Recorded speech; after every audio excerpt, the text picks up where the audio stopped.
Hola, ¿qué tal amigos docentes? Yo soy Alex Paul y el motivo de este video es el comienzo de una serie de videos en torno a democratizar la información de carácter diagnóstico formativo Corte 3. Quiero compartirles una serie de informaciones en torno a los conocimientos que uno haya podido adquirir, a la experiencia, a la documentación que ha sacado el Ministerio de Educación Nacional, el mismo ITFES, la plataforma 2025, el acompañamiento que ha hecho el Ministerio también a través del programa Todos Aprender. Entonces, toda esta serie de información quiero compartirla con ustedes para que tengan unas herramientas, muchos más elementos en torno a fortalecer sus prácticas de aula y, y responder a las expectativas de la evaluación de carácter diagnóstico formativo. No les voy a dar fórmulas mágicas ni recetas en torno a qué deben hacer o no esto. Simplemente los invito a que esta información que les comparto pues lo analicen, lo reflexionen y si consideran que estos elementos les sirve a ustedes para fortalecer su práctica educativa en torno a ese mejoramiento en cuanto al ascenso y la reubicación, pues ténganlo en cuenta. Es un ejercicio que, reitero, hago como para democratizar la información, hacerla pública. Sé que esto es de interés general, de interés colectivo, a todos los maestros nombrados bajo el decreto 278. Entonces he tomado la iniciativa de una serie de videos que vamos a comenzar el día de hoy. Voy a partir de lo general a lo específico. Cada vez los videos van a ser mucho más concretos en torno a los elementos de la planeación y vamos a hablar un poco también de ambientes de aula, de clima de aula, de gestión. Vamos a hablar también de la estructura, de los momentos de la clase, del modelo pedagógico, de cómo podemos nosotros desde la contextualización, caracterización de los estudiantes, pues tener las herramientas necesarias para fortalecer nuestra práctica educativa. Ese es el objetivo. Sin embargo, le empiezo por contarles de que pues he establecido una página en Facebook, Alex Paul Educación, en torno a poder brindarles a ustedes los elementos para que, reitero, fortalezcan esa práctica educativa. La idea es que aprendamos mutuamente. Igualmente he establecido un blog, alexpauleducacion.blogspot.com, y estas herramientas tecnológicas pues yo creo que nos van a servir en torno a la información que podamos tener. Este video lo he colgado en mi canal de YouTube, igualmente Alex Paul Educación, para que ustedes lo tengan a la mano y puedan, además de eso, pues si consideran que deben compartirlo con otros compañeros y si tiene elementos que les pueden servir a ustedes, pues bienvenido. Reitero que mi interés es que democraticemos la información, una información que debe ser general para todos los maestros, y además de eso el objetivo es aportar al aprendizaje y a la fortaleza de las prácticas educativas de los maestros. Si bien es cierto, tenemos hoy una prioridad en torno al ascenso o reubicación, pues también debemos nosotros aprovechar al máximo la oportunidad de crecimiento que debemos tener en torno a todo este ejercicio de fortalecimiento de la práctica educativa. No voy a entrar en debate si la SDF es mejor que la evaluación de competencias que antes estaba. No es el momento para analizar si es la pertinencia o no de la evaluación de los maestros de esta manera. Pues por tanto considero que debemos enfocarnos es más bien en nosotros tratar de establecer o fortalecer esos elementos que nos permitan mejorar la interacción pedagógica con los estudiantes. Entonces vamos a comenzar. La primera parte de esta generalización va a ser bastante rápida y luego vamos a adentrarnos poco a poco en la parte mucho más pedagógica. Pero yo no puedo comenzar sin hablar del contexto histórico de los docentes 278, porque nosotros, recuerden, empezamos desde el acto legislativo 01 del 2001. ¿Por qué empezamos desde ahí? Porque ese acto legislativo lo que hizo fue unos cambios en los artículos de la Constitución en torno, o mejor dicho, referente al manejo de los recursos y las transferencias. Pero básicamente ¿por qué lo menciono? Porque a raíz del acto legislativo 01 surgió la ley 715 en diciembre del 2001 precisamente, ¿sí? Y me enfoco en esta ley 715 en el artículo 111, ¿sí?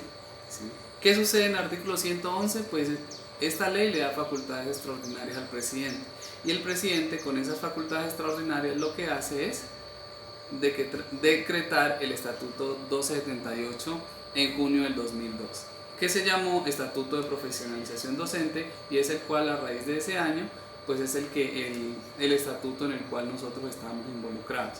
¿Qué sucedió? En torno a ese decreto, ¿sí? Lo que hizo el gobierno nacional es reglamentar los concursos que rigen a la carrera docente. En ese orden de ideas pues empezaron a sacar los criterios, contenidos y procedimientos para su aplicación, pero no lo aplicaron de una vez en el 2002 ni en el 2003. Ya a partir del 2004 fue que se empezó a hablar, ¿sí?, de los concursos en torno al ingreso a la carrera docente. En este ejercicio pues la responsabilidad caía sobre las diferentes entes gubernamentales para empezar a nombrar a los maestros. Las primeras 2 convocatorias fueron bajo la responsabilidad, reitero, de los entes gubernamentales.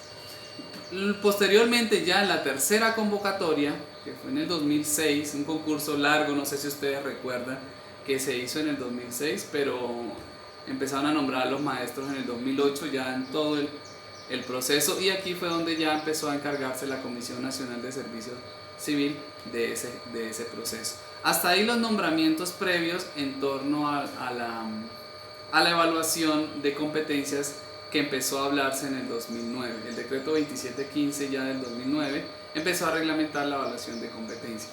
Yo les voy a mostrar un histórico en torno a qué sucedió con esa evaluación de competencias de los docentes y directivos docentes, pues nombrados bajo el decreto 1278. En este ejercicio yo quiero que nos enfoquemos más en los totales. No sé si alcanzamos a mirar aquí a mi espalda, donde tenemos nosotros estableciendo los estadísticos en los totales, ¿sí? Porque en el año 2010 se presentaron 33.467 maestros a esa evaluación de competencias. En el año 2011, 46.704. Y en el año 2012, 53.970.000 maestros. Y en el 2013, 68.052 maestros que se presentaron a la evaluación de competencias en torno a querer ascender o reubicarse salarialmente. En este ejercicio vamos a mirar nosotros los totales en cuanto a ascenso o reubicación. Si miramos en el año 2010 se pudieron ascender o reubicar 8.741 maestros. En el año 2011, 8.699. En el año 2012, 10.369 y en el año 2013, 13.631. Es importante que entendamos el comportamiento estadístico de esta evaluación de competencias para luego empezar a revisar lo que tiene que ver con la SDF. Eso hasta el 2013, y en términos porcentuales vamos a revisar que en el año 2010 el porcentaje de ascenso fue del 26,1%. Ya para el año 2011 estamos hablando del 18,6% de las personas que pudieron ascender o reubicarse. En el año 2012 del 19,2% y en el año 2013 del 20,0%. ¿Sí? Para que entendamos nosotros el comportamiento, reitero, estadístico de la evaluación de competencias. Pero ¿qué sucedió en el 2014? En el 2014 nació ya la discusión del nuevo modelo de ascenso entre FECODE y el Ministerio de Educación Nacional. Como resultado no hubo consenso. Aquí fue donde ya nosotros empezamos a hablar fuertemente de que los maestros debíamos ascender por estudio, por experiencia y producción académica, ¿sí? Y el ministerio también dentro de la mesa pues empezó a hablar de idoneidad y empezó a hablar de resultados institucionales, pero en conclusión en el 2014 no hubo ascenso. En torno a que no hubo ascenso, pues mientras se consensúa el Estatuto Único de Profesión Docente, pues lo que sucedió es que en el 2015 pues nace la evaluación de carácter diagnóstico formativo, la SDF, ¿sí? Entonces, igualmente en el 2015 pues sale la convocatoria, el decreto 1757 en el 2015. ¿Y quiénes se podían presentar a esa evaluación de carácter diagnóstico formativo? Pues los que hasta el momento no habían aprobado ninguna evaluación de competencias, ¿sí? En torno a este ejercicio pues voy a mostrarles una estadística de inscritos aprobados y el porcentaje a tener en cuenta, ¿sí? Se inscribieron 33.553 maestros, aprobaron 24.900, un porcentaje del 71%. Y dentro del curso, recuerden ustedes que había esa posibilidad también, además de aprobar directamente los que no, de hacer un curso. Aproximadamente aprobaron por medio del curso 8.100 maestros en torno a la estadística del 2015. Recuerden que esta empezó en el 2015, pero terminó también en el 2016 haciendo todo el ejercicio. Y luego salió la SDF Corte 2. En esta Corte 2, ¿sí?, con el decreto 22453, donde salen las reglas y la estructura, ya se presentan quienes ya habían aprobado en algún momento la evaluación de competencias, ¿sí? Y o de los otros que de pronto no se habían presentado a la SDF1, o también se presentaron y de pronto no aprobaron o no realizaron el curso. Y la estadística nos muestra lo siguiente: hubo un total de inscritos de 45.393, un total de evaluados de 43.019 y un total de aprobados de 22.825, y el porcentaje de aprobados del 53.1%. Recuerden que también teníamos la posibilidad de hacer curso del 12% solamente, que es el momento en el cual pues, los compañeros están haciendo todo el ejercicio de cómo, con qué universidades o cómo es el proceso del curso, los cuales están habilitados aproximadamente 5.447 maestros. Eso en torno a la Corte 2, reitero que aún no se ha terminado, seguimos en ese proceso de Corte 2 con los cursos de los compañeros. Sin embargo, pues ya tenemos nosotros la SDF Corte 3, yo les reitero aquí, por ejemplo, tenemos la resolución en torno a la reglamentación de la SDF Corte 3. ¿Quiénes se pueden presentar acá? Pues los que se presentaron para la SDF 1 y 2, independientemente si aprobaron o no aprobaron la SDF. Aquí hay un reto, para el caso del departamento del Huila pues salieron las resoluciones de los listados, en Pitalito, en Neiva también la resolución de los listados en torno a quienes podrían hacer parte de este proceso. En la SDF3, reitero, pues aún están pendientes los del curso del 12%, aún no está claro si ellos pueden continuar también con la SDF3, esperamos que sí, pues porque la demora no ha sido culpa de los maestros. En ese orden de ideas tenemos inscritos nosotros 88.932 maestros. Eso implica un reto bastante grande porque pues la idea es aprobar, ¿sí?, esa evaluación y tener la posibilidad de ascender o reubicarnos salarialmente. Entonces con esas cifras la gran interrogante es el porcentaje en cuanto a aprobación de esa SDF Corte 3. Entonces importante este ejercicio que vamos a realizar todos los maestros de interés común. Teniendo en cuenta este interés de estos 88.932 maestros, pues nosotros vamos concretamente, nosotros lo que queremos hacer es hablar de los parámetros de la SDF Corte 3, ¿sí? En ese orden de ideas pues vamos a empezar ya a entablarnos una comunicación en torno a este ejercicio de SDF. Bien, yo quiero empezar diciéndoles que la SDF, ustedes ya lo resumo, evaluación de carácter diagnóstico formativo, y es aquí donde pues FECODE ha sido enfático con el ministerio de que si hay algunos maestros que tienen dificultades en esta evaluación para ascender o reubicarse, pues que ojalá la totalidad de los maestros pues tengan esa posibilidad de hacer un curso remedial y fortalecer o mejorar esas falencias que tenemos los maestros. Lastimosamente en la Corte 2 pues solo fue un porcentaje, el 12%, pero yo considero que debemos seguir en ese ejercicio de exigencia de que debe ser, al ser diagnóstico formativo, pues tener la posibilidad de remediar cualquier error o mejorar cualquier debilidad que de pronto nosotros podamos presentar dentro de nuestra práctica educativa. ¿Qué se evalúa? Es lo que vamos a tener en cuenta nosotros. Voy a hablar de los criterios y componentes a manera general, porque les reitero, ya los aspectos a evaluar van a ser mucho más específicos y en otro video pues los vamos a ver un poco más precisos. ¿Listo? Para que lo tengamos en cuenta dentro de este ejercicio. Reitero, les venía diciendo desde el comienzo que vamos a partir de lo general a lo específico. Es posible que hoy el primer video van a ser generalidades, pero poco a poco ustedes van a ir comprendiendo los momentos de la clase en torno a su modelo pedagógico. Yo les voy a dar son elementos para que usted construya, no le voy a dar, reitero, fórmulas mágicas para que usted diga, mire, esto es lo que tiene que hacer, no, sino que usted, estos elementos que yo le voy a dar, usted si considera que le sirven para fortalecer su práctica de aula, pues que sean bienvenidos y los comparta usted con otros compañeros, pues que también puedan tener la posibilidad de conocer esta información. Reitero, es importante democratizar la información en torno a que es un interés colectivo. Yo sé que somos 88.932 maestros que vamos a presentar la evaluación de ascenso o reubicación, pero es importante que nosotros hablemos de esto en torno a nuestro contexto, teniendo en cuenta nuestra institución educativa, nuestro PEI, que es el documento, pues digamos que nos va a establecer toda la ruta en torno a lo que nosotros venimos realizando. Entonces, ¿qué se evalúa? Vamos a seguir hablando de los criterios y los componentes así rápidamente, porque les reitero, es de lo general a lo específico. En los otros videos vamos a desglosar cada uno de estos componentes, qué aspectos a evaluar, pues para llevar un orden en este conjunto de videos que vamos a realizar a partir de hoy. Entonces, el primer criterio que ustedes deben tener claro es el contexto de la práctica educativa y pedagógica del docente. Eso es muy importante. Recuerden ustedes que ustedes son los que interactúan con los estudiantes.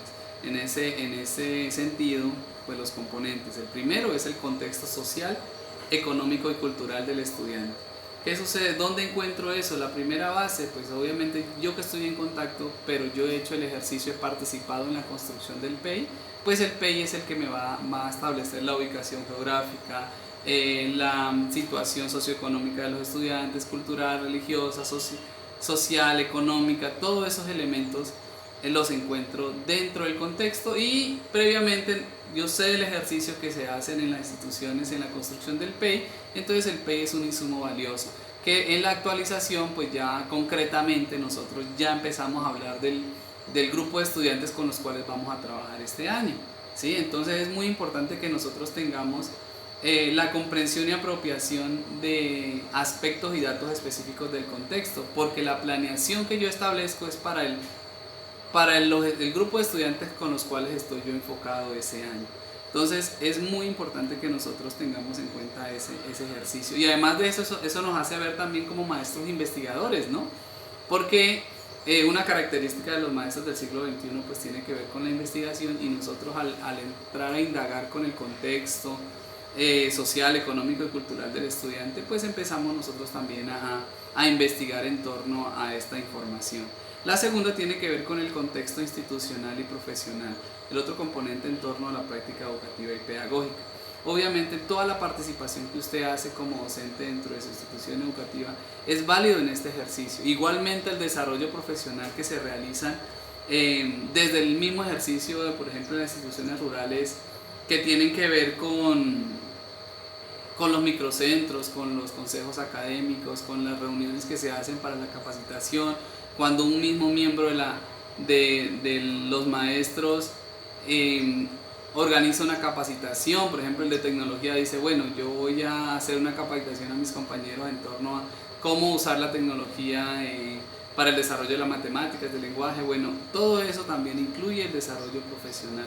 No es solamente el tema académico cuando paso por un posgrado o una especialización, sino también todo el ejercicio pedagógico que se construye en la institución educativa. Eso tiene que ver con el contexto institucional, la participación en los comités, cómo usted utiliza la recursividad de los materiales en torno a su institución educativa.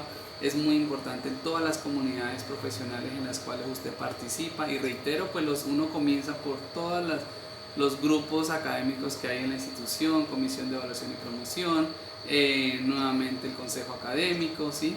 Es muy importante estos elementos. Entonces, obviamente hay unos propósitos institucionales que giran en torno a ese contexto institucional. Dentro del criterio 2 está la reflexión y la planeación de la práctica educativa y pedagógica. Reitero, también hay dos componentes. La primera es la pertinencia de los propósitos pedagógicos disciplinares. Aquí es muy importante que usted pues tenga en cuenta el propósito claro en torno a su práctica pedagógica y además disciplinar, todos los conceptos fundamentales que usted maneja, cómo está estructurado esos propósitos dentro del plan de estudio de la institución, cómo usted se organiza el conocimiento disciplinar de su área, cómo usted establece pues esa conexión que debe haber entre propósitos, contenidos y demás.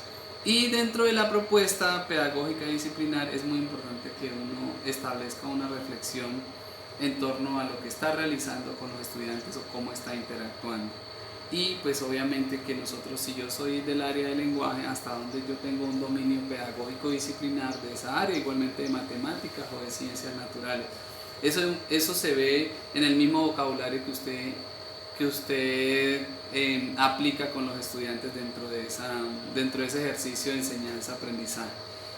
Reitero que estamos realizando esto, ya llevamos dos criterios, pero lo vamos a hacer rápidamente porque vamos a tener la posibilidad de desglosarlos más adelante. Entonces vamos con el número 3, que tiene que ver con la praxis pedagógica. En la praxis pedagógica también ustedes tienen dos componentes, una es la interacción pedagógica y la otra los procesos didácticos. Aquí es clave la interacción pedagógica. Recuerden que la interacción entre el estudiante y el docente es pedagógica. Ahora, eso no quiere decir que pues incluso eso pasa con los niños más pequeños, el tema de que hay un proceso maternal, paternal allí, pero principalmente la interacción debe ser pedagógica y todo debe girar en torno pues a la pedagogía, la comunicación adecuada con los estudiantes, la estrategia de participación con los estudiantes y además de eso pues estrategias que generen interés, ¿no? Que estén motivados con el área. Dentro de los procesos didácticos es muy importante usar pues las estrategias de evaluación formativa. Vamos a profundizar un poco más adelante también en la evaluación formativa, porque hoy en día se habla mucho de ese ejercicio dentro del ejercicio, reitero, de enseñanza y aprendizaje. Las estrategias metodológicas que vamos a utilizar, que los vamos a desglosar poco a poco.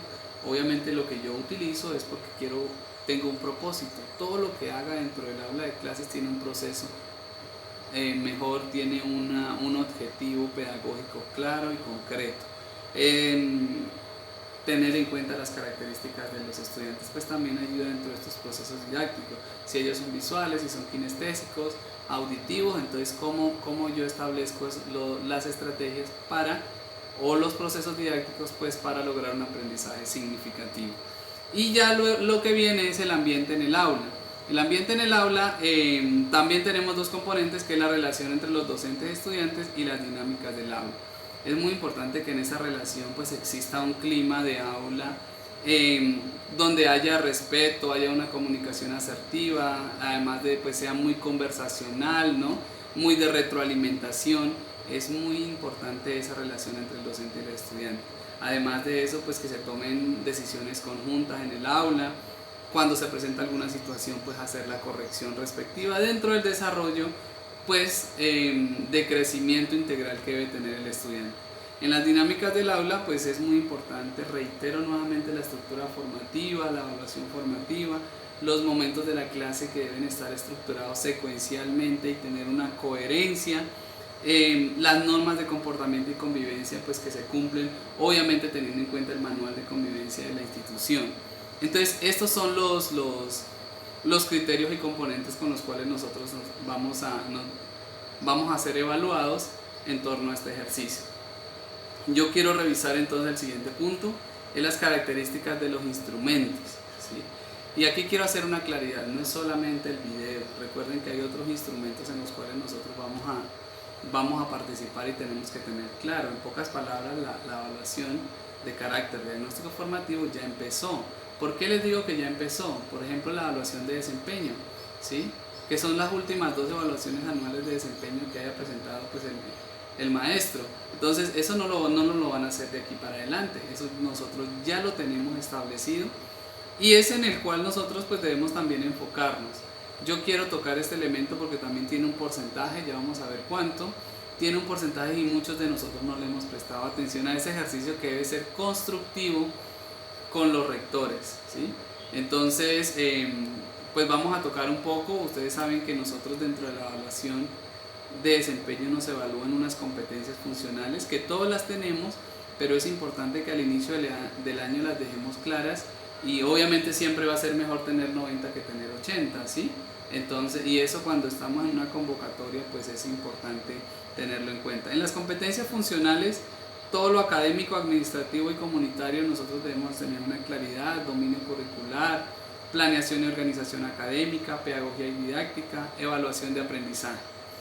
Y en las competencias comportamentales, que también tienen un porcentaje entre la evaluación de desempeño, pues digamos que son características inherentes a la labor docente. ¿Cuáles son? Liderazgo, relaciones interpersonales y comunicación, trabajo en equipo, negociación y mediación, compromiso social e institucional, iniciativa y orientación al logro. Hasta ahora tenemos las características, pues hubo un intento de cambio en cuanto a la evaluación de desempeño, pero por ahora estamos con estas competencias funcionales y comportamentales. Dentro de este ejercicio, pues nosotros nos dan una valoración, ¿sí? Y nos ubican en una categoría no satisfactorio, que va hasta 59 puntos, satisfactorio, que va de 60 a 89, y sobresaliente de 90 a 100. Pero como tienen en cuenta esto también para la evaluación, para ascender o reubicarnos, pues es importante que pues siempre va a ser mejor sobresaliente que satisfactorio, ¿no? Entonces, pues tengan en cuenta eso por favor cuando ustedes establezcan esa evaluación de desempeño con sus rectores, cuando hacen el acta de iniciación, y que al final pues tengan la información sistematizada para que puedan responder a estos retos de evaluación de desempeño, porque tiene una valoración. Bien, he intentado desglosar un poco porque muchos de nosotros somos como muy folclóricos, descuidamos un poco la evaluación de desempeño, ¿sí? Pero cuanto más objetiva, mucho mejor. Evitemos la subjetividad en esta evaluación de desempeño y tendremos en cuenta una valoración bastante mayor que nos va a servir igualmente para ascender o reubicar. Luego viene la autoevaluación, que es un instrumento pues con diferentes tipos de preguntas. ¿Qué es lo que evalúa? Pues la percepción que tenemos nosotros en torno a nuestro proceso digamos, de enseñanza. Eso es muy importante que lo tengamos en cuenta. La recomendación es que nosotros tengamos en cuenta lo que estamos respondiendo, o sea, encontremos una coherencia, que no, igualmente hay unos compañeros que lo hicieron la vez pasada de manera folclórica, como que sin tiempo o al final. No, revisemos muy bien la autoevaluación, que es otro instrumento y tiene un porcentaje. Luego, para el caso de los maestros de secundaria, porque para primaria este año lo quitaron, se trata pues de un instrumento que evalúa la percepción que tienen los estudiantes o terceros en cuanto al trabajo del maestro. Entonces es muy importante esa encuesta. Yo recomiendo mucho que revisemos la que tiene la guía 31 en torno a la encuesta de los estudiantes, ¿sí? La evaluación de desempeño. Hay un instrumento y ahí podemos de pronto también encontrar unas luces en torno a estas encuestas que le hacen a los estudiantes. Y el último instrumento, no el menos ni el más importante, pero sí muy relevante en torno a este ejercicio de evaluación de carácter diagnóstico formativo, tiene que ver con el video, ¿sí? Y el video pues tiene unas características, ¿no? Pues primero, pues no se lo hacen solamente a los docentes de aula, sino a los rectores, a los coordinadores, a los docentes orientadores, docentes tutores del programa Todos a Aprender y a los directivos sindicales. Yo vamos a hacer a manera general a todos, pero me voy a enfocar un poquito digamos, por volumen en los docentes de aula. ¿Qué va a grabar? Una práctica educativa, pedagógica y didáctica del aula. ¿Sí? Recuerden que el video tiene 3 momentos, no son los mismos momentos de la clase, ¿no? El video tiene la contextualización, tiene el desarrollo de la clase y tiene la reflexión final. Este ejercicio ya vamos a ver más adelante los momentos de la clase. Reitero, momentos del video: contextualización, desarrollo de la clase y reflexión final. Es muy importante eso. Los directivos sí lo pueden hacer con docentes, estudiantes o padres de familia. Eso es muy importante. Igualmente los docentes orientadores, los tutores del PTA también lo pueden realizar en torno a sesiones de trabajo o los laboratorios, y el directivo sindical pues un taller en torno a la práctica sindical o pedagógica. Listo, para que lo tengan en cuenta. ¿Cómo se ponderan los diferentes instrumentos? ¿Sí? Los diferentes instrumentos pues ustedes saben que tienen una valoración. El video es el que más concretamente está dentro de este ejercicio, el 80% para todos, pero los otros instrumentos sí empiezan a cambiar. Ustedes saben, por ejemplo, que para los rectores y coordinadores el 10%, para los docentes de preescolar y primaria pues sube al 12.5% porque no hay encuesta, ¿sí? Y además de eso, pues ya nosotros miramos que en la evaluación de desempeño no es el 5%, sino el 7.5%, que es un porcentaje bien importante a tener en cuenta en cuanto a los profesores de primaria. Y en caso de secundaria, pues sí sigue valiendo el 5%, porque el otro 5% es para la encuesta a estudiantes. ¿Listo? Entonces, esto en torno a los instrumentos. La pregunta es cómo está la valoración de los instrumentos, que es lo que acabamos de ver. ¿Quiénes los van a evaluar? Pues hasta ahora lo que se ha dicho es que para el video va a haber unos pares académicos, los cuales en este momento pues no sabemos quiénes van a ser, ¿sí? Pero pues debemos tener en cuenta que ese también va a ser un reto, porque los de la Corte 1 y la Corte 2, que se turnaron para hacer los pares evaluadores, pues ahorita también vamos a presentar la evaluación de carácter diagnóstico formativo. Eso hace que nos encontremos en un contexto muy diferente, en una exigencia diferente a la Corte 1 y a la Corte 2. Entonces los pares académicos, en algún momento pues saldrá esa información, pero por el momento se sabe que van a ser pares académicos, pero no se sabe quiénes van a cumplir esa función dentro de la sistematización y valoración de los videos de los maestros. Igualmente el instrumento, la encuesta y la autoevaluación, pues hasta ahora lo que se sabe es que está a cargo del ITFES, ¿sí? En torno a estos dos instrumentos. ¿Listo? Para que lo tengamos en cuenta. Ahora sí vamos a adentrarnos un poco en los elementos para una planeación de clase.